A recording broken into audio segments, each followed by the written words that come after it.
السلام عليكم ورحمة الله وبركاته. أهلا بيكم في قناتي، قناة وصفة وترك.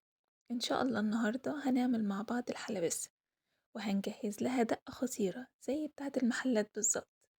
لو أول مرة تشوفي قناتي نوريني بالاشتراك ولايك وشير لو عجبك الفيديو. يلا بينا نسمي الله ونبتدي على طول. بسم الله توكلنا على الله.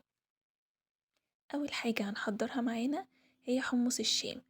أنا من بالليل غسلته كويس ونقعته في مية وسبته معايا لغاية تاني يوم الصبح.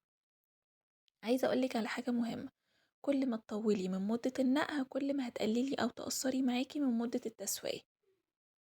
أنا كده تمام جاهز معايا، هبدأ بقى أشطفه من مية النقع وأحطه في حلة نظيفة عشان أبدأ أسلقه. أول ما ياخد معاكي غلوة على نار عالية هيبدأ يعمل ريم، الريم اللي بيتجمع في الأول ده بنشيله.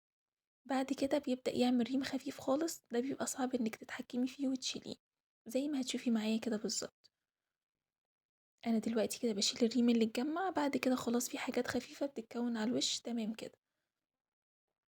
هو اول ما ياخد معاكي غلوة هتبدأي تغطيه وتهديله النار وتسيبيه تقريبا نص ساعة. كل ما نقعتيه اكتر كل ما هياخد معاكي وقت اقل في التسوية. اهم حاجة تغطيه وتهدي النار خالص لغاية لما يستوي معاكي. كده ما شاء الله استوى معايا، هوريكي سواه دلوقتي. بصي ما شاء الله، مجرد ما تضغطي عليها وتلاقيها خلاص تحت ايديكي استوت قوي كده، هو كده تمام معاكي جاهز. اكتر من كده هتلاقي القشرة بتاعته بدأت تفصل. هبدأ بقى اضيف له معلقة صغيرة من الملح، هضيف له كمان نص معلقة من البابريكا عشان تديله لون مميز كده.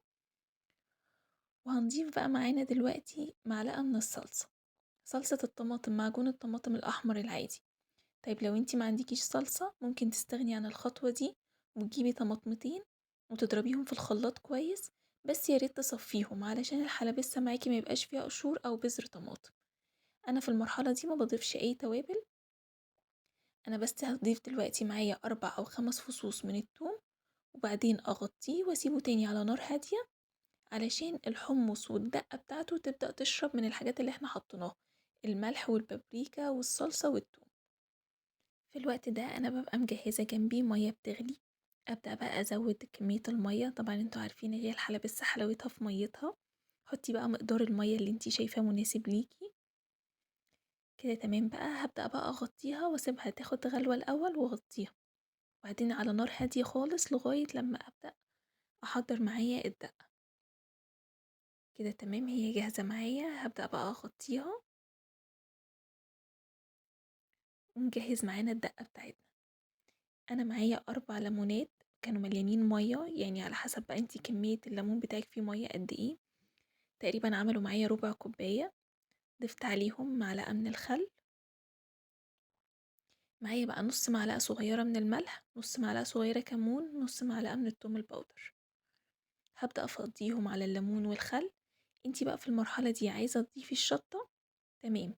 انا بالنسبة لي عشان معايا اطفال صغيرة ربنا يحميهم يا رب، مش طبعا ما يقدروش على الشطة، فانا بخلي الشطة بره. لكن انتي براحتك، عايزة تزودي الشطة في المرحلة دي تمام.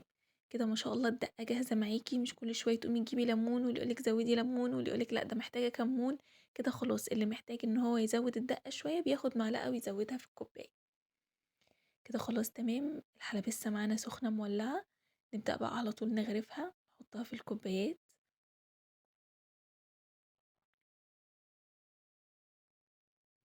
ما شاء الله شوفي جمال لونها دلوقتي، هقربها لك دلوقتي وتشوفي قد ايه لونها حلو جدا زي اللي احنا بنشتريها من بره بالظبط. بصي ما شاء الله لونها جميل، الطماطم صلصة الطماطم مع البابريكا ما شاء الله مخليه لونها حلو قوي. كده تمام. بصي بقى الدقة مركزة جدا، يعني انا في كل كوباية حطيت معلقة ونص، وساعة الاكل تقريبا زودت كمان معلقة، فخلي بالك انها مركزة جدا. فانتي بقى ابدأي حطي ودوقي، ولو حبيتي تزودي تاني ترجعي تزودي. زي ما قلتلك بقى كمان الشطة بتبقى معايا من بره خارجية، هبدأ بقى احط على وش الكوبايات شوية شطة. وكده تمام هي جاهزة معانا، تاكلوها بألف هنا وشفا يا رب إن شاء الله. ويا رب الطريقة تكون عجبتكم وأكون أفدتكم لو بحاجة بسيطة. لو أول مرة تشوفي قناتي نوريني بالاشتراك ولايك وشير لو عجبك الفيديو. أشوفكم على خير يا رب إن شاء الله في فيديو جديد.